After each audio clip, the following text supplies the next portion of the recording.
Nice Greenville weather out there today. You get everything. You get 95 degrees and 100% humidity, and you get a hurricane. So it's just, what comes with living in eastern North Carolina. So finished off, the last kind of regular practice of the week. For the week tomorrow, we're going to have a kind of a game simulation, take them through a lot of stuff as it relates to game day and pregame warm-ups and, work a lot of our situations tomorrow. So it is practice, but it's more of a mental thing than a full-scale, full-on practice. So we're getting towards the end of our preparations as far as preseason camp goes, and next week's game week. So the guys' spirits are high about that. Okay, we'll open it up to questions for Coach Houston now. Coach, how do you feel like the new guys in particular, have adapted to that game week style thus far and really kind of focusing on one particular opponent? Well, it's I think everybody's done pretty good. With so many new young guys, there's lots of firsts this week. It's we work late game situations again at the end of practice today, and a couple of them they get confused on exactly what is this? What's this again? And you go over it and over and over, and you just keep going over it again and again and again. There is no replacement for experience. Game experience means so much. I told them the story of last year. We're at NC State to open the field. We had went over pregame warm-up. We'd done like 4 days. We went through pregame warm-up, and we get out there, right before kickoff, and we get ready to go pass scale, offense versus defense, and Holton just has no clue what we're doing. What are we doing, Coach? It's like a complete catastrophe. Just is chaos out there.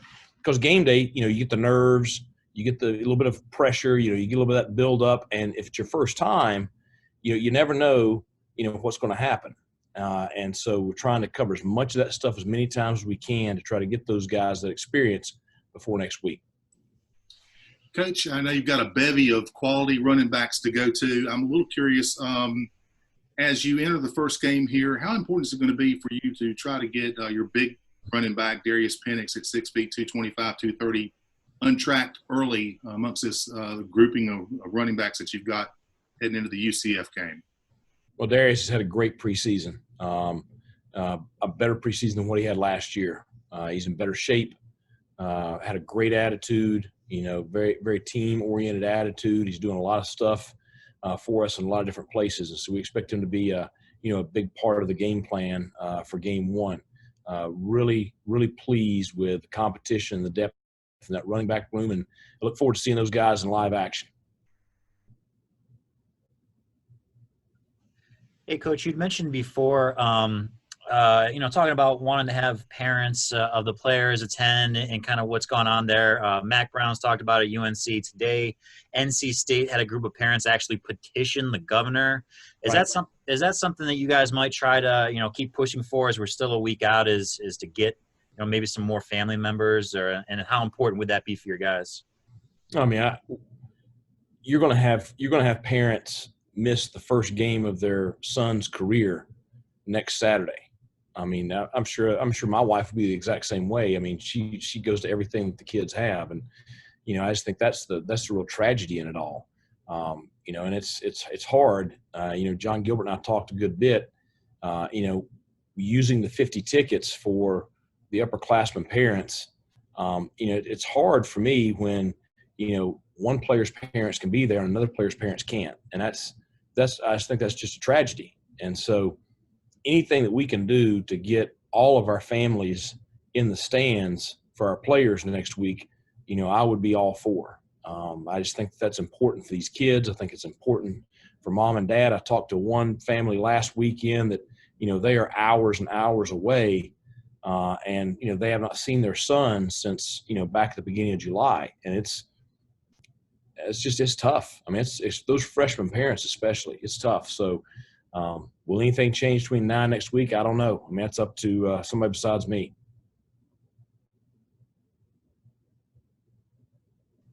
Have you Coach, one of my go ahead, Joe. Okay, thanks, Ronnie. Have you heard any more about what game day might look like?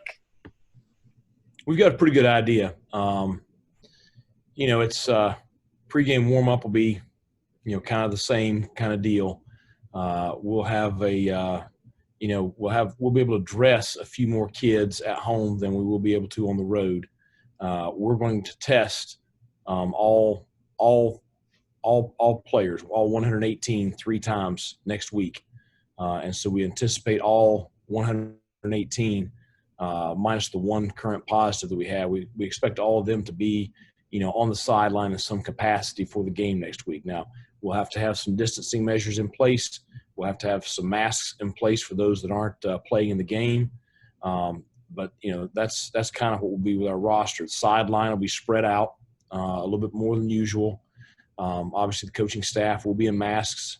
There's so many protocols on how we're going to travel to and from. There'll be a 20-foot barrier around the players inside the bubble. Everybody will, do the rapid return test Friday morning. We won't meet until everything's back, and we're assured that as best as we can that everybody's negative, within our roster before we do any of our meetings and walkthroughs on Friday. There'll be temperature checks and screenings on game day morning, and that'll have to happen early. 8 o'clock pregame meal with a 12 o'clock kickoff. So it's going to be a lot of new things. There's so many more, and I can't even probably think of right now. But there's going to be stuff with the stadium. We got to talk to UCF about that. As far as crowd noise and music and things like that, I would think that they would want that as well for the atmosphere. But there's lots of things we're going to have to do this year in order to play. But everybody's committed to doing those things because everybody wants to play. One of my many sports theories, Coach, is every team needs that fastball, or there's a point in a game where you have to go and lean on your guys, your best players. Just looking at the stats, the last few scrimmages, that Holton Ahlers to C.J. Johnson connection, just stat-wise, seems like C.J. is making big plays. Is that thing kind of moving along as you hope? I mean, and those two guys just continuing their careers kind of together. How has C.J. kind of been?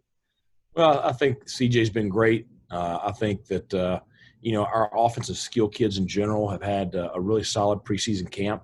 I'm excited to see them play. I know everybody is. It's you don't know until you get out there and play, but and I think that everybody knows the potential that we have on that side of the ball, and so hopefully we can see that come together next week. And I think if those guys are playing, at their level of potential and gelling and playing together well. I think we've got a chance to be pretty good on that side of the football. Hey, Coach. Sorry, Mark. Coach Kirkpatrick talked about Fernando Fry some this week at dinner. Could you discuss that a little bit, and then also how's that offensive line rounding up? Fernando, you look at him. He's a guy when I got here that hadn't played much at all, and really needed to be developed some more. And that kid, so proud of him just in the way he's developed his body since I got here.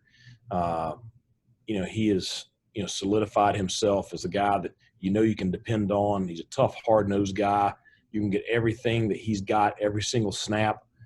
He makes so many of our calls, on our front. He's kind of the general of the offensive line right there in the middle, and just really made a nice transition to that center position. So, he's a guy I'm really proud of him.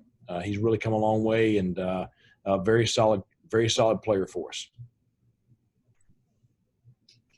Coach, when you have a day like you had today, a big-time rain practice, can you address how much of a team-building kind of thing that's one of the biggest things you kind of get out of a rain day? It seems like camaraderie amongst the team and practices that they remember. Can you talk about how it went? We're all out there getting soaked together, no doubt. So, it's the deal where you never know. You may have a game like that. You may have a game in this kind of weather, and certainly you got to be able to function in it. Some players do well. Some players struggle. For the most part, older players, confident players, pretty tough-minded players, they usually do pretty well in the rain. Guys that everything always has to be perfect and nothing can be out of line, and any kind of bump in the road just derails them. Those guys usually struggle in that kind of weather. So I think those days are important.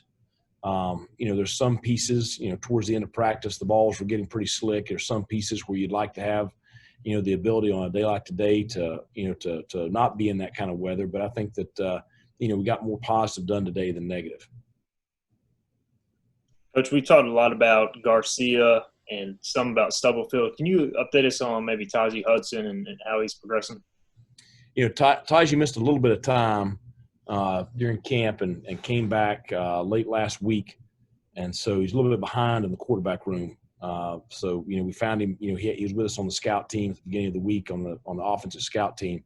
So we stuck him out at wide receiver. Now, we all had talked about this possibility, but holy cow. I mean, that kid, you talk about showing your athleticism and playmaking ability. We've made the transition for this year. He's going to play wide receiver for us, be heavily involved in special teams. And you look out there, he's taller than most of our tight ends other than Zach Bird. He's more athletic than, just about anybody on the team, and, has that big frame, big hands, speed. So he's going to be a lot of fun to watch when he gets kind of everything figured out on that side of the ball. I had a talk with him, just, great attitude, coach, whatever you think's best for me. I just want to, do my part and would love to get on the field and play. That kind of attitude. If they all had that attitude, then things would be a whole lot smoother. But, we'll probably look at him at quarterback again in the future. But I think for this fall, I told Coach Kirkpatrick, if he could either move him to wide receiver and use him on offense, or if he's going to be on the defensive field, he's going to be in the secondary playing defense. So we've chosen wide receiver for this year. Coach, have you had much chance to work on different situations, special situations, maybe end of the half, end of the game, Hail Mary type situations? Yeah, we actually did that today. We've worked late game situations a lot for the past 2 weeks. Showed them the field goal situation at the end of the half last year at UCF, where the guys did a great job executing a hurry field goal situation with no timeouts, getting the kick off. Jake nailed the kick, so we simulated that again today, and then we worked our play before last of the game and then last play of the game. Both those situations today. So it's one we'll continue working that throughout next week, because when you come into that situation, whether it's an onside kick, hands team, Big Ben or victory defense or whatever, when you come down to that last play, it's a pretty freaking important play. Biggest play of the game. It's winning and losing. So there's a lot on the line in those situations. Going a little more on the Taiji situation, you look at Josiah Hatfield, have that quarterback experience, and even CJ a little bit too. When you have receivers who have at least that ability, obviously to open up the double pass, trick play, just their versatility you can count on, but can kind of mix in every now and then, I guess. Sure. We had a kid at JMU that's a high school quarterback, and he was the best trick play kid we had, and I think all those guys have that same ability as well. The other thing about him, you take a guy like Taiji, he's used to being a leader. He's very intelligent, very football smart, and has that savviness about him, that any quarterback is, usually going to have. And so, that makes for a great position player, because, he's done, a lot of different things and seen a lot of different things, and usually understands the offense very well.